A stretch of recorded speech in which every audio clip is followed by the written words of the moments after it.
Friends இப்போ பாருங்கள், shade நெட்லாம் எடுத்து கழட்டி அந்த சைடில் கொடியில் போட்டிருக்கோம். இப்போ இந்த ஜூம் பண்ணி வரேன் பாருங்க. இப்போ நான் மேலே மாடியிலேருந்து எடுத்துகிட்ருக்கேன். இன்றைக்கி காலையில் ஃபுல்லாக கீழே தான் வேலையாக இருந்தது.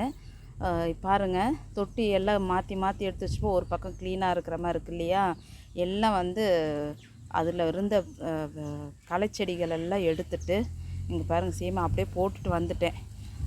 வெயில் ஜாஸ்தியாகிடுச்சின்னு சொல்லிட்டு நிழல் இருக்கும்போது பண்ணி வச்சுட்டு அதெல்லாம் எடுத்துட்டேன். கீழேயும் கொஞ்சம் பூக்கள்லாம் கொஞ்சம் பூத்துருக்குது.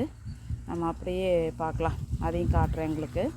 பாருங்கள், அந்த தொட்டியில் இருந்து எல்லாம் நிறைய மொட்டு இருக்குது. இப்போ களைச்செடி எல்லாம் எடுத்து க்ளீன் பண்ணிட்டேன் மழை வந்ததுனால. ஸோ இப்போ அந்த பக்கமும் எல்லாமே எடுக்கணும். இதுலேருந்து தான் இப்போ நமக்கு சேலுக்கு எதாவது நான் கொடுக்குறேன்றதெல்லாம் கொஞ்சம் கொஞ்சமாக எடுத்து கிளியர் பண்ணிகிட்ருக்கிறேன். இங்கே பாருங்கள், இது வந்து ஒரு பார்ட்டு தான் நம்ம இப்போ வச்சு காமிச்சிட்ருக்கிறேன். நான் எல்லாம் கொஞ்சம் கொஞ்சம் க்ளீன் பண்ணி எடுத்துகிட்டே வர்றேன்.